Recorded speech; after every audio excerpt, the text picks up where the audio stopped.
Hey, I'm Matt with Meat Church. Can I take this $39 select brisket and make it worth a damn?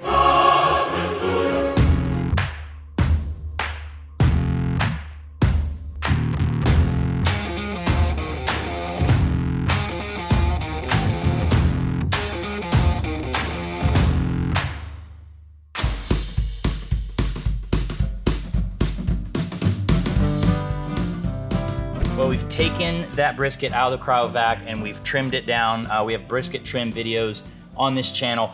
This video is not intended to be like the soup to nuts, make the best brisket you've ever made in your life video. We have nearly 20 videos in our brisket playlist that have all those videos, especially if you're new here, whether you want a pellet grill brisket, you want a Texas style brisket on an offset. We have all sorts and types that will tell you all the tips. We even have a 3-part series of paper versus foil, fat side up versus meat side up, etc., where I've brought in other well-known barbecue experts to weigh in on it. Today is about taking the cheapest brisket you can possibly buy and seeing what you can do with it to make it turn out decent. In Texas, I'll just tell you, most people cook a choice or prime brisket because beef is a little less expensive here than it is in other parts of the country. It is at record all-time high prices, but what we've got here today is a select brisket that I bought at my Walmart. My goal was to find the cheapest brisket I could find. Luckily, it was on sale for $2.99 a pound. Normally, it was $3.49 a pound, so that came out to be 39 bucks. $39 is absolutely the cheapest brisket I've bought in probably 10 years. What's the downside of it? Why is it so cheap? Well, as you can see here, it has 0 intermuscular fat. I mean, maybe not 0. It don't have a lot. You just see all red. It's just like looking at a steak. When you look at all of the fat that's in it, fat is flavor. When you don't have that, there's going to be less flavor. This is going to be tougher. So, what can we do with it? Well, we're going to hit this with a few tricks. Number one, I aged it in that cryovac in my refrigerator for 30 days. So that's a number one tip I give everybody. As long as you get your brisket in a good cryovac in a high volume store, such as Costco or any big box or local grocery store that's moving it quick, 30 days is completely safe. You're going to wet age that brisket, give it more tenderness. Number two, inject it. My barbecue school's very popular question. I get asked all the time, Matt, why do you not inject? The only time I inject is 1, if I'm competing, or 2, if you have a lesser quality piece of meat such as this. We have made a brisket injection for like 9 years and you never hear me talk about it. My primary goal is not to push products, and this is a prime example of it. And you can inject anything you want. I definitely would inject a lower cut. Third thing, we're gonna cook at a much lower temperature to kind of baby this thing since there's not a lot of fat in it. And fourthly, instead of wrapping in paper, I'm gonna wrap in foil with a little bit of liquid to braise it and help catch all the jus that comes out of that brisket, and we're gonna see how it turns out. Let's jump in. First things first, after we've trimmed it, we need to inject it and then season it, then we'll jump to cooking. And this is very simple. Our brisket injection, you kind of mix it to your desired consistency, but what I like is 1/3 of injection to 1 cup of liquid. So the injection is going to give you a really beefy flavor, and it's also going to impart moisture into the meat. So that's a reason you would inject. And I'm using a Yeti shaker cup here. I'm going with a cup of beef broth. You can use water. You don't have to use a beef broth because it's already got a nice beefy flavor, and you're just going to mix this up. And I'm probably going to get messy. Maybe. Let me throw this apron on, and I'm going to shake this up, and then we're going to inject. The fun part.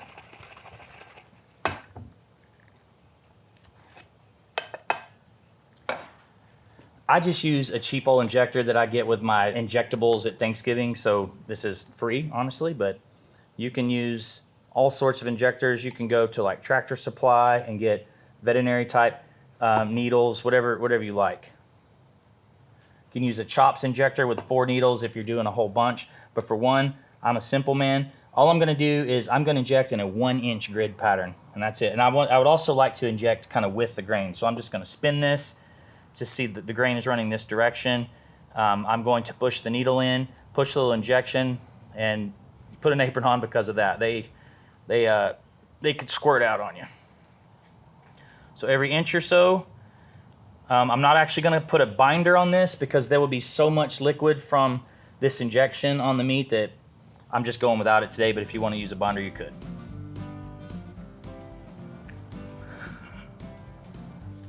All right, let me just get the last few spots here. Some people don't inject the point, the fattier end, because there's a lot more intermuscular fat there, but I'm just gonna go ahead and inject the entire thing.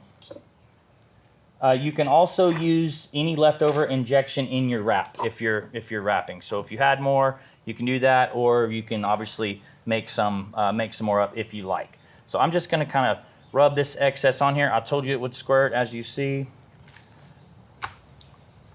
Just gonna rub all sides. This is why I'm not doing a binder. By the way, we also have a chicken and pork injection. If you compete, you know that you have to inject, marinate, and do all sorts of stuff. They call it one bite barbecue because you only have one bite to impress the judge. We're going very simple today. My standard beef rub, Meat Church Holy Cow. As I always say, use your favorite beef rub. This is one of the most popular beef rubs in the country. It is definitely the freshest beef rub in the country. It is simply salt, pepper, and a little bit of garlic.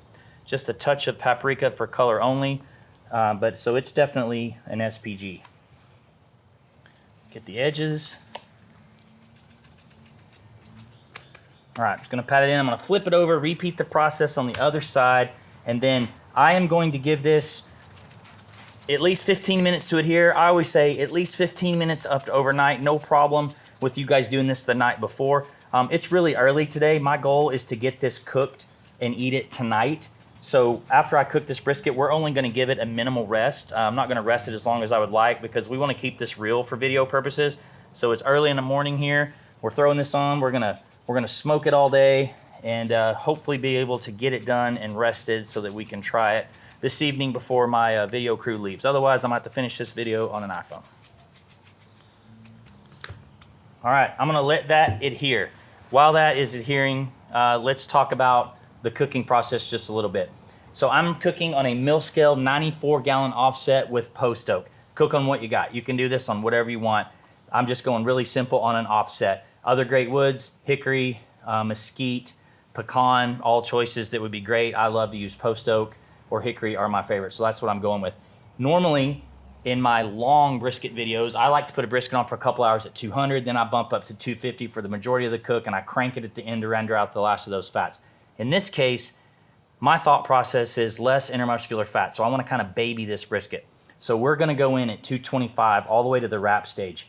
Normally I wrap in the 170s. That's just a preference thing because I get a lot of bark. Today, I'll let this go, probably around 170, and we're going to wrap it up. So super duper simple.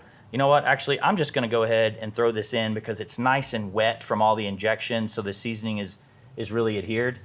So going to pop it in the mill scale, and then I will see you guys back later today when it's time to wrap the brisket.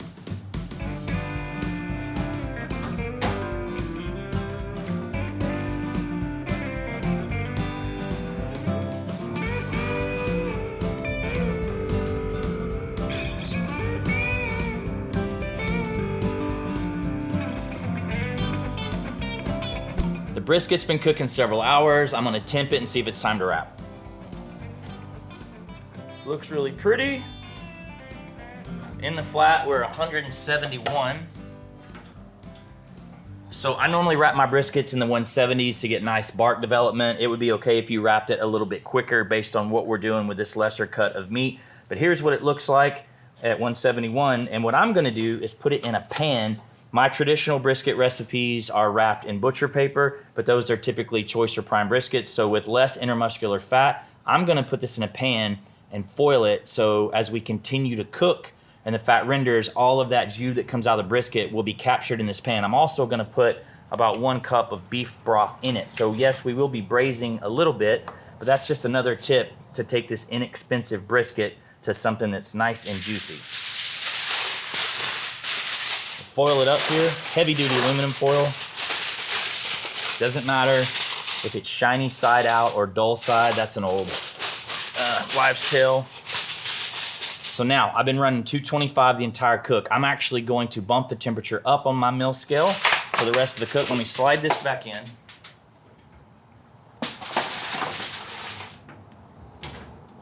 Shout out to my homie Daniel, Iron Grove Tool Company in Dripping Springs, Texas, who hand forged me this shovel. He makes awesome fire tools. So I'm going to stoke my fire up to 250 now. until we get the fats rendered out, and I'm gonna cook that until it's tender. So we'll check in with you guys then. All right, y'all, let's check the brisket. I've been checking it along the way, so I feel like it's close.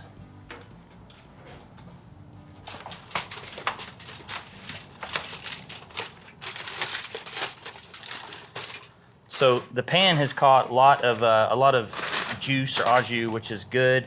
The bark is going to be a little more wet when you foil. I like to temp, by the way, right in the heart of the flat. And it feels tender. If I probe a few places, it's just over 200. So what I'm going to do is I'm just going to let this come down in temperature. We've been cooking this all day. We want to eat it tonight. Normally, to make the best brisket in the world, I would let this rest down at ambient temp like this for a little bit, and then I would love to put it in 140-degree warmer overnight. But in this case, what we're going to do is we're just going to kind of like loosely do this foil, and I'm going to let it hang out here on the counter for about an hour or so. A brisket that's over 200 degrees, to get it down to say 140, which is where I love to slice, this time of year will actually take a couple hours. So it'll probably still be a little hot depending how long we give it, but I'm just going to rest it just like this. If you needed to long hold something, by the way, I'd let the steam run off, and then I'd throw this in a Yeti for a little while. But for today's experiment, we're just going to let it hang like this, and maybe we slice it a little earlier than we normally would, but that's okay. So we'll see you back here in just a little bit. Well, y'all, this is rested down to 150 degrees. It's late here. It's been a long day. So let's jump in and see how this $39 brisket is gonna be. Anyway. And by the way, this is going to, well, let's just go ahead and show you the inside of it. Oh, dang. Let me jump ahead. Don't squeeze your meat, but I have to for video purposes to kind of show you how we looking. That doesn't suck. And here's kind of the leaner side. So I prefer to slice the yay direction. While I'm doing this, so thinner slices on your flat and thicker slices over here on your point. Anyway, this is going to be, man, shooting out. This is going to be in our hardcore barbecue playlist, which this is the 4th season. I believe this is the 4th episode of that season. And that playlist has all kinds of things, everything from lamb with tzatziki sauce, chicken fried burnt ends. It's got all things brisket, chicken ribs, all types of ribs, baby back ribs, Texas style ribs, just all sorts of stuff. Everything you could possibly want, to be honest with you. So something we do every spring. This is the 4th season of that. So here's a whole bunch of the lean, which I will turn towards camera. I'm, happy with how it looks so far. And then I'm going to, good God, you can't see how much juice is coming out of this. Gonna work on some burnt ends, and then some slices here of the fatty. This is gonna look a lot better towards you because it is just oozing juice. So yes, I know that's from the injection, but that's why we did it. But I'm happy with all the moisture that this brisket maintained based on all the different methods that we use to cook with. So let's go right here on the 4th slice. My homie Leonard down at Truth, this is for you, buddy. He loves to talk about the 4th slice, and I don't have any tallow or anything on that. That's just straight off the brisket. Speaking of tallow and tools you would want when serving this brisket, what I've done over here is I took the pan juice, the au jus, whatever, plus the beef stock, everything that was in the pan, and I put it in a fat separator. I didn't know for years this is actually a pancake dropper. So Ava and Sam are going to be upset when this weekend their pancakes taste like brisket. But anyway, you pull the trigger and drop what I'll call the good juice out. The top juice on top there would be the fat. So that's a good beefy flavor that you could use on this. So if I wanted to pour this across here, obviously I could. But I'm going to, we know the fatty's going to be good, but I'm going to sample 2 things here. I'm going to sample the lean and the fatty. So let's just get a little bit of both of those. Still pretty hot. Well, here we go. Let's see how it turns out. And I honestly don't know because I haven't done this in forever. Well, by the way, very tender. You can make anything tender if you cook it long enough.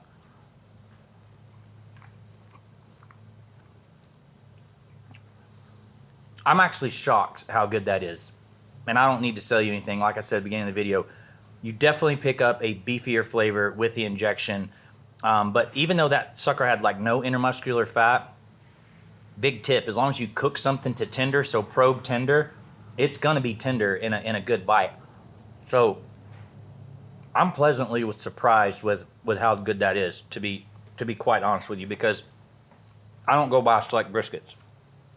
You own Meat Church, you can't be caught buying select briskets. And Dolly's down here wondering where hers is at.